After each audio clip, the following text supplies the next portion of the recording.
बिस्मिल्लाहिर्रहमानिर्रहीम। अस्सलाम वालेकुम। मैं हूं नईम रज़ा और आप देख रहे हैं हमारा यूट्यूब चैनल। नाज़रीन, कुछ दिन कबल मेरे नज़रों से एक नुसरत जावेद साहब का कालम गुजरा, उम्र भर कौन हसीन कौन जवान रहता है। ये बड़ा ही दिलचस्प कालम था। मैंने सोचा ये आपके गोशे गुजार करूं। कई बरसों से अमेरिका में गोशा नशीन हुए अहमद मुश्ताक साहब बेतहाशा ऐसे मिसरे लिखे जो सादा और बर्जिस्ता होते हुए भी गालिब की प्रकारी का हैरान कन इजहार है। उर्दू अदब के इंतहाई मेहनती मुहक्किक व निकात शम्स रहमान फारूकी मरहूम ने नावल लिखना चाहा तो उसका उन्वान उन्हीं के एक मिसरा कई चांद थे सरे आसमां से मुस्तार लिया। यह नावल अपनी जगह दिल मोह लेता है। ये बड़ा ही खूबसूरत नावल है। मेरे मेहरबान आगा नासिर मरहूम की लेकिन शदीद ख्वाहिश रही कि मैं गालिब की जिंदगी को जहन में रखते हुए 1857 की दिल्ली को बयान करूं, कोई ड्रामा लिखूं, वो इसे प्रोड्यूस करें। फारूकी साहब का नावल उन्होंने मुझे बिलखसूस इस मकसद से पढ़ने को मजबूर किया कि इन दिनों की दिल्ली में उर्दू जबान के लहजे और रोजमर्रा जिंदगी पर गिरफ्त हासिल कर सकूं। पैदाइशी सुस्त अगरचे मैं ये ड्रामा न लिख पाया, एक टॉक शो की एंकरी से खुद को स्टार सबर करता रहा। रब का सद शुक्र के अगस्त 2018 में इमरान खान साहब वजीर आजम के मनसब पर फाइज हो गए। मेरे एक देरीना दोस्त फवाद चौधरी साहब को उन्होंने हमारे सहाफती अदारों को उनके बिजनेस का जदीद मॉडल समझाने पर मामूर किया।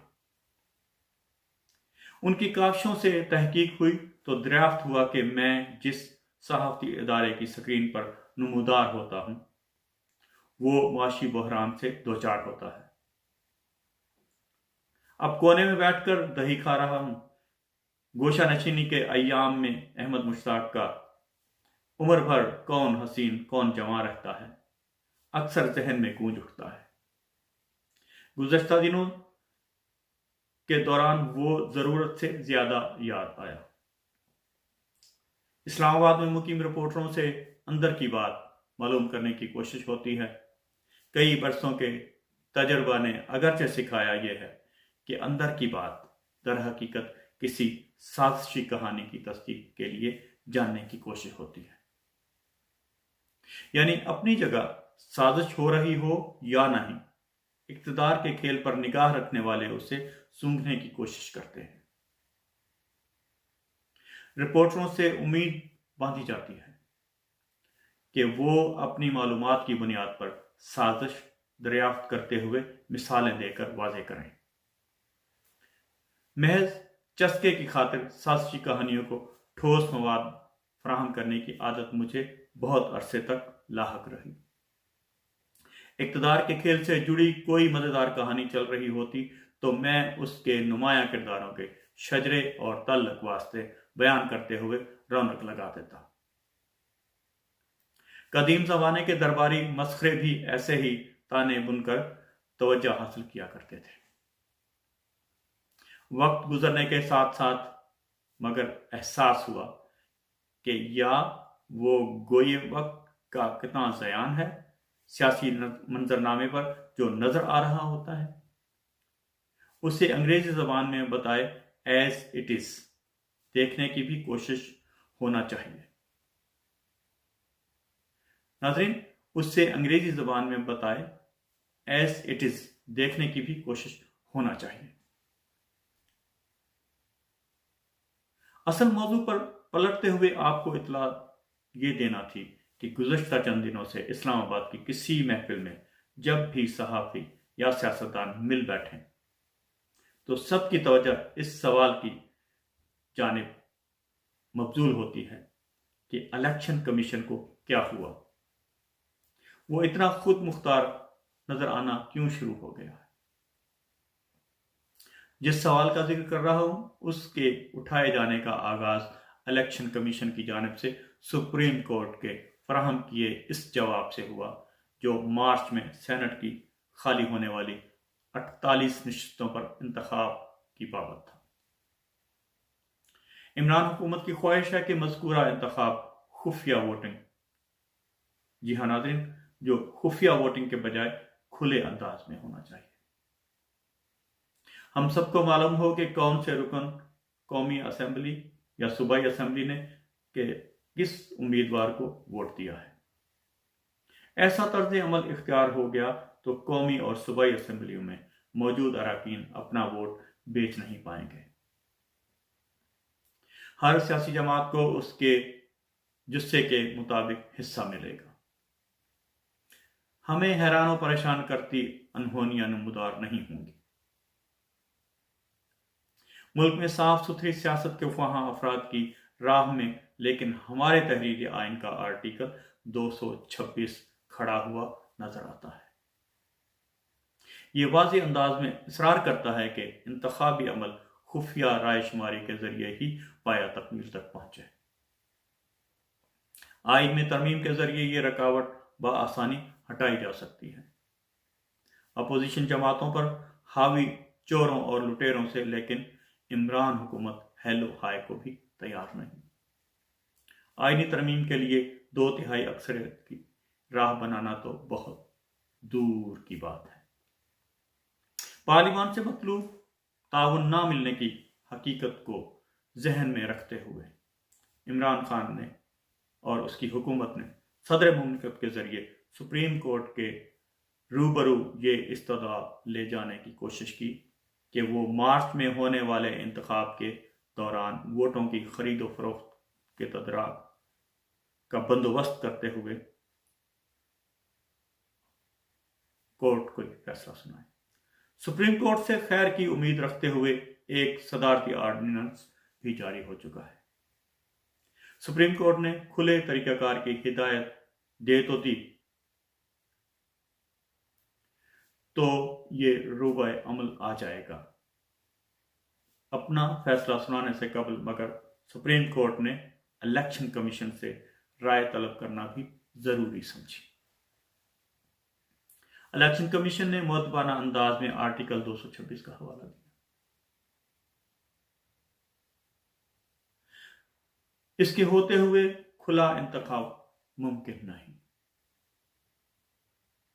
الیکشن کمیشن نے سینٹ کے آئندہ انتخاب کی بابت سپریم کورٹ کے روبرو جو موقف اختیار کیا، اس نے اسلام آباد میں سازش ڈھونڈتے کھوجیوں کو متحرک بنا ڈالا۔ اس ضمن میں ہوئی تحقیق ابھی کسی منطقی انجام تک نہیں پہنچی تھی کہ ڈسکا کا ضمنی انتخاب آ گیا۔ گزشتہ جمعہ کی رات گئے دیر تک منظر عام پر آئے نتائج کے مطابق نواز شریف کے نام سے منسوب مسلم لیگ کی یہ نشست جیت رہی تھی۔ ڈسکا میں تاہم اس کے بعد دھند چھا گئی۔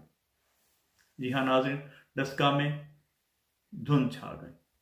23 پولنگ اسٹیشنز اور ان کے نتائج اس دھند میں غائب ہو گئے۔ دھند چھٹی تو اطلاع آئی کہ مذکورہ اسٹیشنوں پر 80% سے زائد ووٹ پڑے ہیں۔ رائے دہندگان کی اکثریت نے بالآخر بازی تحریک انصاف کے حق میں پلٹ دی۔ اس اطلاع نے مسلم لیگ نون کو دھاندلی کی دہائی مچانے پر مجبور کر دیا۔ اس کی جانب سے ہوا واویلا کچھ وقت گزرنے کے بعد اپنی وقت کھو دیتا، لیکن ہفتے کا سورج طلوع ہونے سے قبل مگر الیکشن کمیشن نے ایک پریس ریلیز جاری کر دی۔ اس کے ذریعے دھند میں غائب ہوئے پولنگ اسٹیشنوں کے نتائج مشکوک بنا دیے گئے۔ بات اگرچہ نتائج تک ہی محدود نہیں رہی۔ الیکشن کمیشن کی جانب سے جاری ہوئی پریس ریلیز پنجاب انتظامیہ اور پولیس کے کردار کی بابت بہت سنجیدہ سوالات اٹھا رہی ہے۔ اسلام آباد میں مقیم اقتدار کے کھیل پر نگاہ رکھنے کے عادی افراد خبروں کو ایز اٹ از لینے کو تیار نہیں۔ جی ہاں ناظرین، ایز اٹ از خبروں کو لینے کے لیے تیار نہیں۔ ہمارے ہاں چیزوں کو معمول کے مطابق देखने की रवायत मौजूद होती तो सुप्रीम कोर्ट में इलेक्शन कमीशन की जानिब से दिया गया जवाब एक तहरीरी आइन के आर्टिकल 226 की मौजूदगी में हरगिज हैरानकुन नहीं होना चाहिए था। डस्का में नाज़िल हुई धुंध की वजह से उठे सवाल भी हैरत का बायस नहीं होना चाहिए थे। तल्ख हकीकत मगर यह है कि अपने यहाँ नजर आए सियासी बंदोबस्त के बारे में हम कई दहाइयों से कोई तो है, जी हाँ नाज़रीन, कोई तो है जो इसे चला रहा है। जी नाज़रीन, कोई तो है जो इसे चला रहा है वाले गुमान में मुब्तला हो चुके हैं। सेहतमंद मुआशरा में नाम निहाद पढ़े लिखे अफराद को ऐसी खुश या बदगुमानी की बाबत फिक्रमंद होना चाहिए। हमारे पढ़े लिखे लोगों की अक्सरियत मगर ये जानने को तुल गई है कि इलेक्शन कमीशन किसके इशारे पर, जी हाँ नाज़रीन, इलेक्शन कमीशन किसके इशारे पर खुद को खुद मुख्तार साबित करने को डट गया है। इस सवाल का जवाब ढूंढते हुए चीफ इलेक्शन कमिश्नर ने रिश्तेदारों का खोज भी लगाया जा रहा है, यानी चीफ कमिश्नर के रिश्तेदारों का खोज भी लगाया जा रहा है। इस हवाले से रिश्तेदारियों की तफसील से मैं ज़ाती तौर पर बखूबी आगाह हूँ। डॉट से डॉट मिलाऊं तो इंतहाई चस्का भरी कहानी घड़ सकता हूँ, जी कहानी घड़ सकता हूँ जी, मगर इस जानब मायल नहीं हो रहा। जी हाँ नाज़रीन, दिल इस जानब मायल नहीं हो रहा। उम्र भर कौन हसीन कौन जमा रहता है।